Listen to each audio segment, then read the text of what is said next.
السلام عليكم ورحمة الله وبركاته، حبايبنا الكرام الغاليين الحلوين. عندنا النهاردة كل حرف يساوي كلمة. كل حرف يساوي ايه يا شباب؟ كل حرف يساوي كلمة. يعني هنقول مثلا ألف. ألف دي ممكن نجيب مثلا اسم زي أحمد. أحمد أحمد أحمد أحمد أهو يا شباب، أحمد أهو. ممكن أحمد، ممكن أيمن، ممكن إيه؟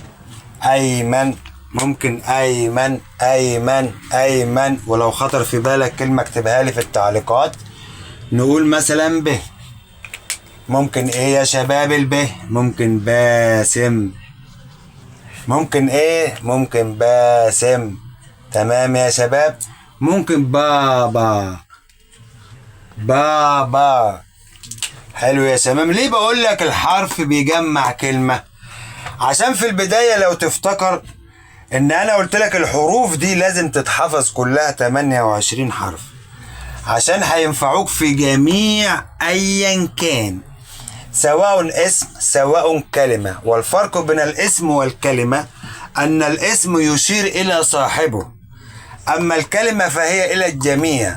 يعني لما تقول أحمد ده يشير إلى الشخص نفسه سواء كان إنسان أو حيوان، كاسم حيوان بيشير إلى الحيوان نفسه. أما الكلمة فهي كالكلمة العادمية التي تشير إلى الجميع بدون اسم. لو لاحظنا هنا يا شباب الكلمة اللي احنا بنكتبها أحمد مثلا، احنا قلنا الحرف كلمة. قلنا أحمد بدأت بحرف الإيه يا شباب؟ بدأت بحرف الألف. لو لاحظنا هتلاقي أحمد جمع لنا الح والميم والدال. إذا أنا لما بحافظ الحروف هجمع الح والميم والدال بسهولة. تمام يا شباب. قلنا هنا أيمن تشمل اليه والميم والنون. قلنا هنا باسم بدأنا بالب، نحن نريد الب فقط، هذه فقط، ولكن شملت 1 2 3 اللي هم الثلاث أرقام وهو الرابع. 4 أرقام يا شباب ب4 حروف مختلفين. وهنا بابا جمعت لي الألف مرتين بابا. اوكي يا شباب. هنقول مثلا الته. الته هذه هتجمع معانا ايه يا شباب؟ تامر. تامر. ومتاح كمان انك تكتب لي في التعليقات اي كلمات تخطر على بالك. تمام. بالحروف سواء موجودة او مش موجودة، ولكن من 28 حرف.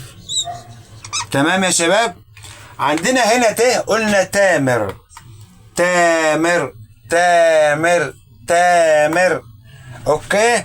اسم بناتي يعني تيسير. تيسير سوري تيسير. اوكي. تيسير. شوف هنا جابت لي ايه؟ احنا قلنا ايه؟ عايزين الته بس يا شباب. الته بتجمع لي ايه؟ بتجمع لي باقي الحروف في نطق الكلمات. جابت لي يه والسين ويه وره. اصبح هنا عندي الالف والميم والره متابعين من الحروف الابجديه. هنقول مثلا عندنا كمان الث. الث طبعا انا بجيب بالترتيب عشان حبايبي الغاليين الصغننين ما يتلخبطوش، ولكن هيجي في فيديو ولخبطكوا اصحوا معايا. الث هنقول ث ايه يا شباب؟ تعرف المكار بيسموه ايه؟ ثعلب. المكار بيسموه ثعلب. الثعلب ده جاب لنا من الث، جاب لنا عين ولام وب. طب دول موجودين فين؟ في الحروف الابجديه.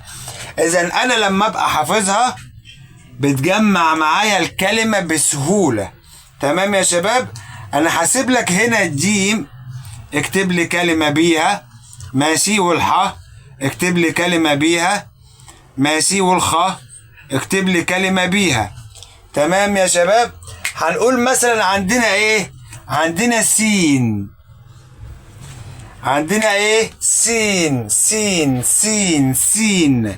ممكن نكتب سعد. سعد. السين جابت لي العين والدال. العين والايه؟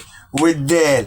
اذا انا لازم اتعود على الحروف عشان لما حد يقول لي على حرف من الحروف هاتيه اعرف اجمع اي كلمة تخطر على بالي زي ما انا عايز، واشكلها كمان، مش هجمعها بس، لا ده انا هشكلها. هجيبها اسم انسان، هجيبها اسم حيوان، هجيبها اسم جماد.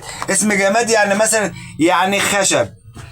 خشب اهي ماشي، ما تزعلوش. هنلغي الخاء ونكتب حرف الدال. اكتب لي كلمة بحرف الدال. اوكي. اسم بقى اي حاجة. خاء اللي هو زي خشب. خشب وهو الشجر. الشجر بعد ما بيتقص ويتحسب من الفروع الصغيرة اللي فيه ويتدخل في المكن أصبح خشب، ما أصبحش شجر، أصبح خشب يستخدموه في التصنيع والتركيب وهكذا. والإبداع الخشبي. تمام يا شباب. عندنا مثلا الحاء كده، أنا همسحهم تاني، لا بلاش بقى. عندنا إيه؟ اسم الجماد كمثلا خشب. خشب خشب. تمام. عايزك تكتب لي 3 كلمات بهذه الحروف. اوكي. عندك حرف الجيم، وعندك حرف الحاء، وعندك حرف الدال. عايزك تكتب لي في التعليقات 3 كلمات تشمل هذه الحروف، ولكن مش الكلمة كلها تشملهم. يعني تبدأ المهم في الأول بحرف الجيم، لو اتكرر 2 3 4 مش مشكلة، ولكن المهم يبقى بادئ بحرف الجيم. اوكي.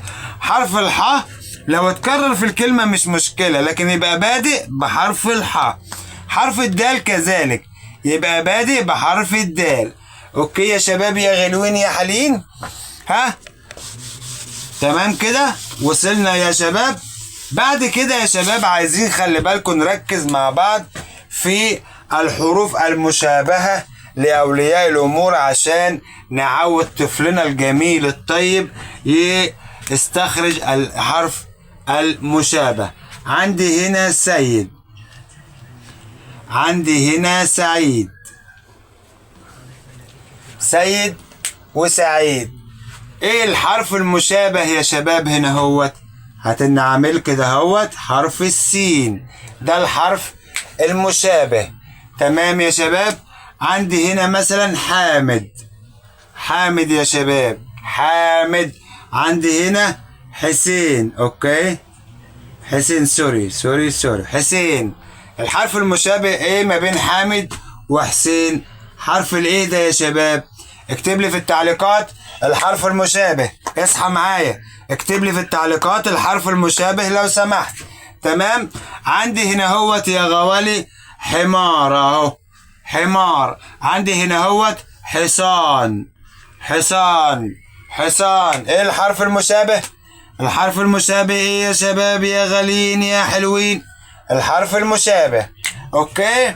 عندي هنا هوت ايه؟ ها منير. منير. عندي ايه؟ منير. عندي هنا هوت منازل. منازل. اوكي. يبقى ايه الحرف المشابه يا شباب؟ الحرف المشابه اكتبهولي في التعليقات. اوكي يا شباب. ها ايه الحرف المشابه هنا هوت؟ ها ملاك. ملاك يا شباب. ملاك ملاك ملاك. ها ايه يا غوالي؟ تمام يا شباب يا حلوين. ها هنا ملاك وهنا ولكن. هنا ملاك وهنا ولكن. طلع لي الحرف المشابه. الحرف المشابه واكتبهولي في التعليقات لو سمحت. ها بسرعة يلا في انتظاركم. تمام. واستنوا مع بعض الفيديو الجاي ان شاء الله. خليكم معانا واعمل اشتراك عشان ان شاء الله تساعدني افتح اللايف، عشان اللايف هيبقى تعليم قراءة القرآن لاخواننا الكبار اللي هم ما كملوش تعليم، اخواتنا المحترمين اللي نفسهم يقروا القرآن الكريم ومش عارفين، والمصاحف مركونة مطربة ومتكيسة. عايزين نفتح التراب ده وننفضه ونقرا قرآن مع بعض ان شاء الله في اللايف بأمر الله. اعمل اشتراك لو ما كنتش عملت، ولو كنت كملت معايا لحد هنا يبقى انت بطل بطل بطل. اكيد كنت عايز تعمل لايك ونسيت تعمل اللايك. اوكي، لايكك الجميل وكومنتك الجميل واشتراكك الجميل، والسلام عليكم ورحمة الله وبركاته.